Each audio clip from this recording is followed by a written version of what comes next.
السلام عليكم ورحمة الله وبركاته. أعوذ بالله من الشيطان الرجيم. بسم الله الرحمن الرحيم. الحمد لله والصلاة والسلام على أشرف الأنبياء والمرسلين وعلى آله وأصحابه أجمعين وأتباعهم بالخير إلى يوم الدين. إن شاء الله تعالى tutakuwa ni wenye kuendelea tulipoachia katika darasa zetu za kuisoma sira ya Mtume Muhammad sallallahu alaihi wasallam, na tukafikia alhamdulillah kwa Mtume sallallahu alaihi wasallam kuchukuliwa na mama Halima Saadia baada ya wanawake wote ambao kwamba walikuwa wanakuja katika mji wa Makka kuchukua watoto wa kuwalea, kumkataa Mtume Muhammad sallallahu alaihi wasallam kwa ajili ya hali yake ya kuwa ni yatima na ya kuwa wao hawatopata masurufu ya maana, au labda watakosa kabisa masurufu kwa kumchukua Mtume sallallahu alaihi wasallam. Na baada ya kuwa mama Halima Saadia amekosa mtoto, akaongea na mumewe, akaamua kumchukua Mtume sallallahu alaihi wasallam ili asirudi nyumbani kitupu. Na baada ya kumchukua, Allah subhanahu wa ta'ala akaanza kuwaonyesha baraka kupitia wao kumchukua Mtume Muhammad sallallahu alaihi wasallam. Tukataja mwanzo kabisa usiku wake kabla ya mama Halima Saadia kumchukua Mtume sallallahu alaihi wasallam, walikuwa wamekesha kwa shida ya mtoto kulia kwa ajili ya kukosa maziwa, sababu ilikuwa wakati ambao kwamba hali ni ngumu, kuna ukame. Walakin baada ya kumchukua Mtume sallallahu alaihi wasallam, kifua chake kikawa chenye kujaa maziwa, akanyonya Mtume sallallahu alaihi wasallam mpaka akatosheka, na akanyonya mwanawe kwa siku ya kwanza kabisa. Katika siku walizokuja wakawa ni wenye kulala kwa utulivu, kwa sababu mtoto ameshiba, mtoto amelala. Na vile vile mume wa Halima Saadia, kwa yule ngamia ambaye kwamba alikuwa hatoi maziwa kwa ajili ya kukosa malisho, kwa sababu kwa upande wa wanyama wakipata malisho mazuri hutoa maziwa vizuri. Kama hivi sasa, kama sijakosea, kwa ajili ya kutokuwepo kwa mvua, nyasi zimepungua, mpaka wale wakulima ambao kwamba huwa wana ng'ombe watakwambia saa hii maziwa yampungua, watapunguza katika baadhi ya wateja wao. Muda huu ambao kwamba tuko nao saa hii maziwa yamepungua. Kwa ajili gani? Kuna jua, nyasi zimepungua. Kwa hiyo ngamia imekosa lishe bora, ikawa haitoi maziwa. Walakin baada ya kumchukua Mtume Muhammad sallallahu alaihi wasallam, ngamia ikawa yotoa maziwa mengi mno, na wakawa ni wenye kuitambua neema ya Allah subhanahu wa ta'ala na baraka ya kuwa na Mtume Muhammad sallallahu alaihi wasallam moja kwa moja. Mume akimwambia mkewe, Halima, umekuja na roho ambayo kwamba iko na baraka. Hii mambo si ya kawaida. Wakiwa safarini warudi, punda wake alokuja naye ambaye kwamba alikuwa amechoka punda ni mzee, amechoka, akija naye mpaka msafara ulikuwa walaumu, kwa sababu yuko slow, yuko polepole, mara badili ya kwenda hivi straight ataenda kando kando, wakawa walaumu ya kuwa yuwapunguzia mwendo. Walakin wakati amemchukua Mtume sallallahu alaihi wasallam, wakirudi yule punda ikawa yuenda kwa kasi na kwa afya na kasiha, mpaka msafara, katika msafara ikawa wauliza Halima, huyu ni ule punda uliokuja naye mwanzo au ni mwingine? Alipowaambia ni ule ule, wakamwambia hapa kuna jambo, sio kawaida, sababu haiwezekani kwa siku hizi chache tayari amepata afya mpaka ana mwendo mzuri. Kwa hiyo wakawa ni wenye kufika katika kijiji cha Bani Saad, upande wa desert, jangwa, badia. Na waliporudi kule badia, wakiwa katika kabila lao la Bani Saad, asema Halima Saadia, tulikuwa tutatoa wanyama, tutatoa mbuzi wetu ili waende malishoni, na mbuzi wetu watarudi hali ya kuwa wameshiba na wanatoa maziwa, na wengine hawapati malisho. Wale wengine watarudi mbuzi hawajashiba na hawatoi maziwa, mpaka wale waliobakia ikawa wanawalaumu wale wachungaji wao, wakiwaambia, kwa nini nyinyi musipeleke mbuzi kwenye malisho yale yale ambayo kwamba yuwapeleka Halima? Kwa sababu Halima akija mbuzi wake wameshiba, wanatoa maziwa vizuri. Nyinyi mkirudi mbuzi hazijashiba, wafateni mupeleke kule kule ambako kwamba wao wanapeleka kwenda kulisha mbuzi wao. Na wakafanya kama vile ambavyo kwamba wameagizwa.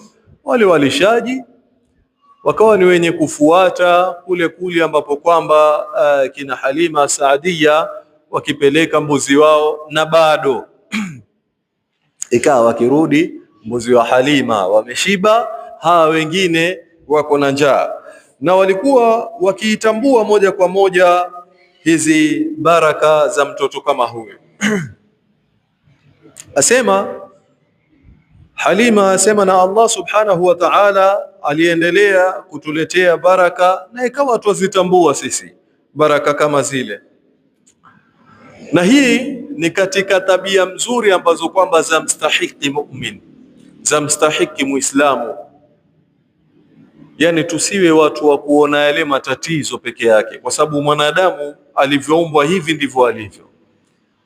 Fa amma al-insanu idha mabtalahu rabbuhu fa akramahu wa na'amahu fa yaqulu rabbi akramani. Huona ile akasema Mwenyezi Mungu amenikirimu, na inapomjilia yeye mitihani huanza kulalamika. Na katika tabia vile vile ya mwanadamu ambayo kwamba si mzuri ni kusahau na kutotambua neema za Allah subhanahu wa ta'ala.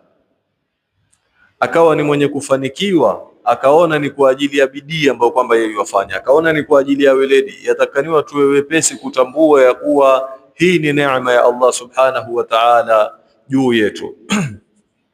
Wasema alipofika Mtume sallallahu alayhi wasallam miaka miwili, hali yake ilikuwa mzuri kiafya, tofauti na watoto wengine. Na kufikia miaka miwili ikawa ni mtoto ambaye kwamba yuajitegemea kwa mambo mingi, kwa sababu kikawaida mara nyingi mtoto wa miaka miwili bado yuhitaji support kubwa, bado yuhitaji umfuatilie katika kula kwake au ukiangalie chakula chake, lakini afya yake ilikuwa tofauti na ikawa amekuwa tofauti na wenzake baada ya miaka miwili.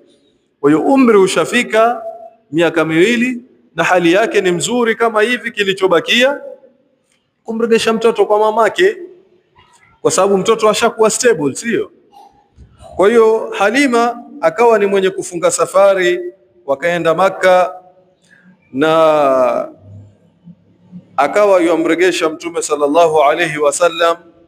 Walakin wakamwambia mama Amina, mamake Mtume sallallahu alayhi wasallam, wakamwambia sisi tungependa kukaa na Muhammad zaidi. Wakatoa visababu, sema wajua Makka tena huko mahali ambapo kwamba afya yake mtihani, na huko hatari pia upande wa mji, Yani aliprado alitoa visababu, tuachie Muhammad tukakae naye zaidi, lakini walikuwa wamedevelop mapenzi, wamempenda Mtume sallallahu alaihi wasallam. Kwa hiyo wakamsisitiza, wakamsihi mpaka mwisho Mama Amina akawa ni mwenye kukubali, akawapatia Muhammad sallallahu alaihi wasallam warudi kukaa naye katika kijiji cha Bani Saad, na wakawa ni wenye kurudi naye na wakakaa naye Mtume sallallahu alaihi wasallam miaka mingine miwili. Mtume sallallahu alaihi wasallam amefikisha umri wa miaka minne, kukatokea tukio lenye kushtua na wakashtushwa na tukio kama hili. Sema kana sallallahu alayhi wasallam yal'ab ma'a al-ghilman waqt ar-ra'i. Mtume sallallahu alayhi wasallam alikuwa acheza na watoto wenzake kwa wakati wa kuchunga wanyama, wantoka na wale mbuzi, wantoka na wanyama kwenda kuwachunga. Sawa, shaacha wanyama wanacheza wenyewe watoto. Fajaahu Jibril alayhi salam ma'a malakun akhar, akamtokea Jibril alayhi salam pamoja na malaika mwingine, na taban katika umbile la kibinadamu. Kini ilikuwa Jibril na malaika mwingine wakamjilia Mtume sallallahu alayhi wasallam, faamsaka bihi wa shaqa sadra, wakawa ni wenye kumshikilia Mtume sallallahu alayhi wasallam, wakamlaza chini na wakafungua kifua chake. Si kufungua nguo, ikhwata alkiram, kufungua kwa mfano wa operation leo, ni mtu kufunguliwa kabisa kifua kwa mfano wa operation. Akawa ni mwenye kufunguliwa Mtume sallallahu alayhi wasallam kifua chake. Thumma istakhraja qalbah, kisha akawa ni mwenye kutoa nini? Akawa mwenye kutoa moyo wake. Kwa hili jambo latokea na watoto wako pale, wako pamoja na Mtume sallallahu alaihi wasallam, bila shaka ni jambo ambalo kwamba lashtua kihakika, kwa sababu hawa watoto kama walivyotoa habari baadaye, bila shaka wewe ukimwona mtu ankuja hapa akamshika mtu akamweka chini akamfungua kifua, tafadhali ameuawa huyo, ameuliwa. Kwa hiyo wakawa wenye kumfungua, bali si kumpasua kifua chake, wakautoa na moyo wake, wakawa ni wenye kuutoa moyo wake. Wa akhraja minhu qit'atan sauda, wakatoa katika moyo wake kijipande ambacho kwamba ni cheusi. Faqala Jibril, hadha hadhu ash-shaytani mink, wakatoa kile kipande cheusi, wakasema hii ndio ile sehemu ya sheitan kutokamana na wewe. Yani kila mwanadamu anacho kipande kama hiki ambacho kwamba sheitan sasa yukitumia kumfanyia mwanadamu waswasa, akamuita katika fawahish, akamuita katika maamuzi ambayo kwamba si maamuzi ya sawa, si maamuzi ambayo kwamba yamridhisha Allah subhanahu wa ta'ala, akamtia katika hasira, na ile hasira akawa ni mwenye kuibeba, akafanya kipande kama hiki. Wenye Waswahili wasema nyongo, sio? Yani sijui kihakika itakuwa nyongo ama vipi, lakini kuna hichi kinofu kijipande ambacho kwamba shetani yukitumia sehemu kama hii katika kumfanyia wasawis mwanadamu na kumuita katika yale ambayo kwamba hayamridhishi Allah subhanahu wa ta'ala. Akawa ni mwenye kuitoa.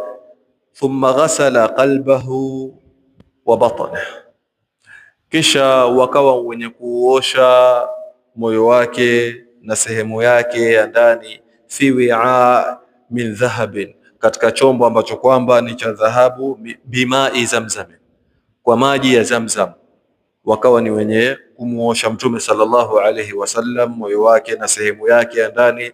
Thumma aadahu ila makani, kisha moyo ukaregeshwa mahala pake. Na utakuta hili jambo kwa wakati kama huo bila shaka itakuwa ni jambo la muujiza moja kwa moja, haina explanation nyingine. Lakini tumekuja katika zama ambazo kwamba heart transplant hufanyika, hutolewa moyo ukaunganishwa kwa mtu mwingine ambaye kwamba ana tatizo fulani moyo wake, labda ana maradhi fulani ambayo kwamba yani hauwezi ukarekebishwa, hutolewa ikafanywa transplant huko. Na utakuta hii ndiyo kila zama zinavyokuja, Allah subhanahu wa ta'ala yuazidi kuonyesha hujja ya ukweli wa Uislamu, hata kwa jambo ambalo kwamba limetangulia miaka ya nyuma. Sasa tofauti kwa Muislamu, humwamini Allah subhanahu wa ta'ala kwa zile dalili ambazo kwamba ametoshelezwa nazo katika kuona. Sababu katika kumwamini Allah subhanahu wa ta'ala, Allah subhanahu wa ta'ala ametuwekea dalili kubwa kubwa ambazo kwamba ni hujja yatosheleza. Mbingu zimesimama, siku yapishana, inna fi khalqi samawati wal ardi wa ikhtilafi al-layli wan nahar la ayatin li ulil albab, yatosheleza. Wewe ka TV yako KTN ijigeuze iweke NTV, si mpaka ugeuze kwa remote. Sasa wewe station yako ya TV mpaka ugeuze, lakini usiku kageuka mchana, usiku asubuhi, mchana, na zafatana systematically. Isiwe na muumba, yawezekana vipi? Isiwe na ambaye kwamba yuendesha, yawezekana vipi?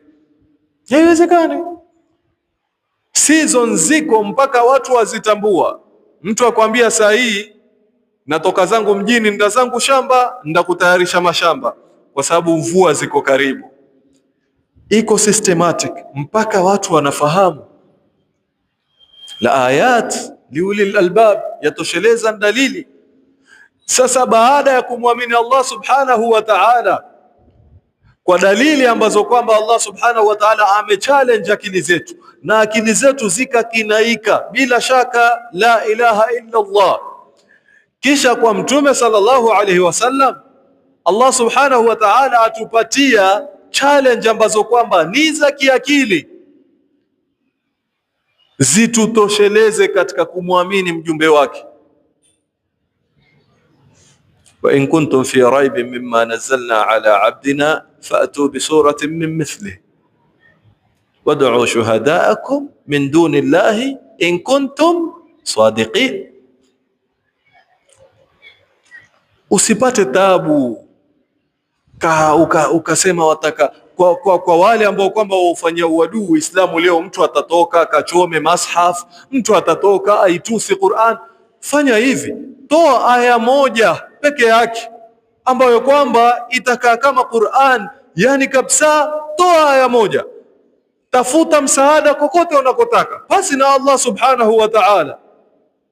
Fa in lam taf'alu walan taf'alu, kama hamutoweza kufanya na wala hamutoweza katu kufanya, walan taf'alu fattaqu an-nara allati waquduha an-nas wal hijara uiddat lilkafirin, uogopeni moto.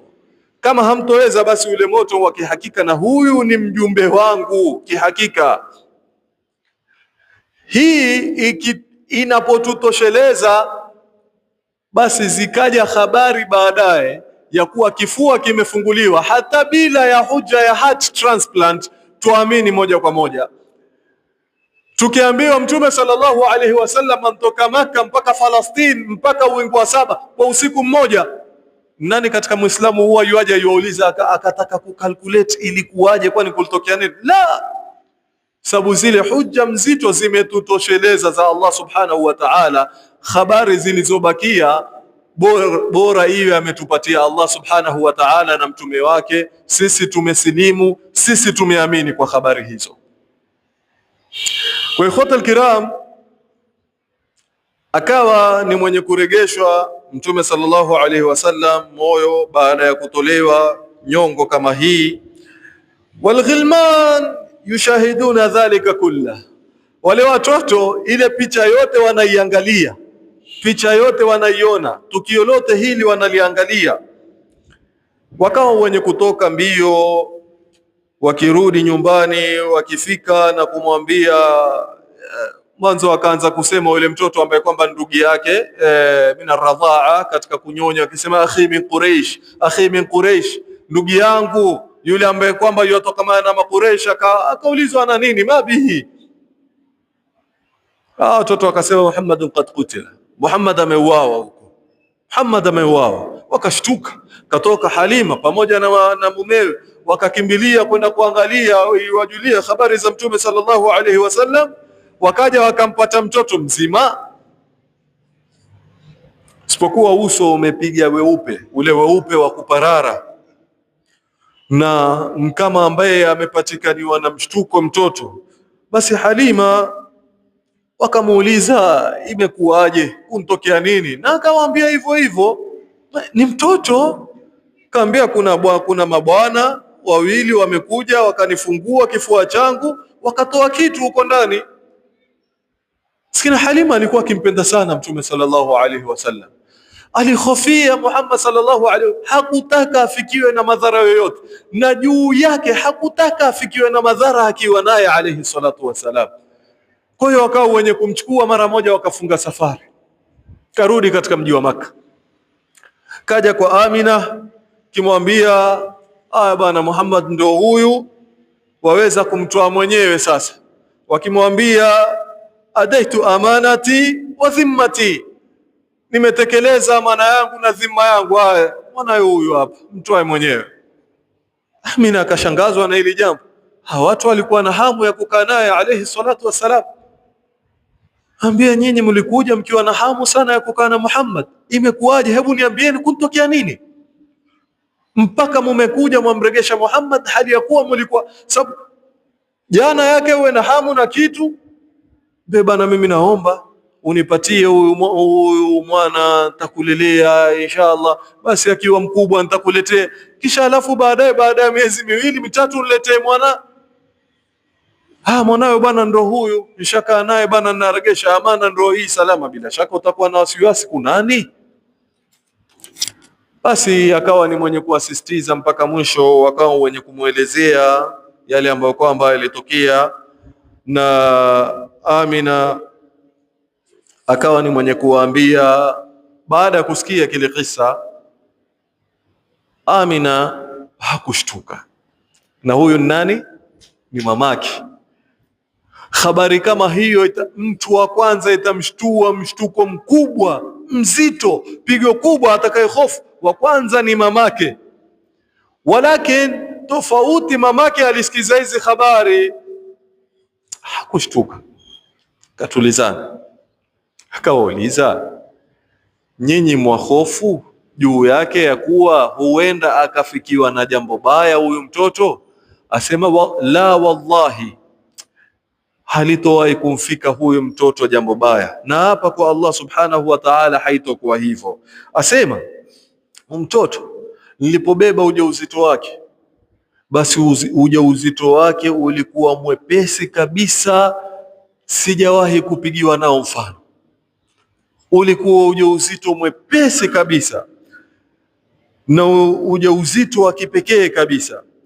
Na wakati nikimzaa, alipotoka, basi niliona mwangaza ambao kwamba waangaza kufikia upande wa Sham. Asema alipotoka Mtume sallallahu alayhi wasallam, idha raaitu kharaja minni nur adaat minhu qusuru Sham, yani ile nur ilitoka ikiangaza katika upande wa makasri ya Sham. Kwa hiyo mama Amina aliyaona haya yote kuanzia mwanzo, kuanzia kubeba ujauzito wake na mpaka kumzaa alayhi salatu wasalam. Alihisi ndani ya nafsi yake huyu mtoto ni mtoto ambaye kwamba amehifadhiwa, na mustakbal wake ni mustakbal ambao kwamba ni mkubwa. Yeye kama mzazi alihisi kutokamana na mtoto kama huyu. Kwa hiyo akasema hifadhi ya Allah subhanahu wa ta'ala iko pamoja naye, na huyu mwanangu ana mustakbal ambao kwamba ni mustakbal ambao kwamba ni mkubwa. Inshallah tutakuwa ni wenye kukomea hapa. Tumomba Allah subhanahu wa ta'ala tujalie sote min alladhina yastami'una alqawla yattabi'una ahsana. Tumomba Allah subhanahu wa ta'ala aitie ndani ya mahaba, ndani ya nyoyo zetu mahaba ya kumpenda kihakika Mtume alayhi salatu wasalam. Atujalie kama mfano waliotangulia katika kumpenda na kumfuata Mtume sallallahu alayhi wasallam, na awe ni mwenye kutujumuisha naye katika haudhi yake alayhi salatu wasalam, na tuingize peponi pamoja na wema waliotangulia, na atusamehe madhambi yetu na turehemu, na awe ni mwenye kutufungulia milango ya rahma, fa innahu huwal ghafurur rahim wa huwal barrul karim. Wassalamu alaykum wa rahmatullahi wa barakatuh.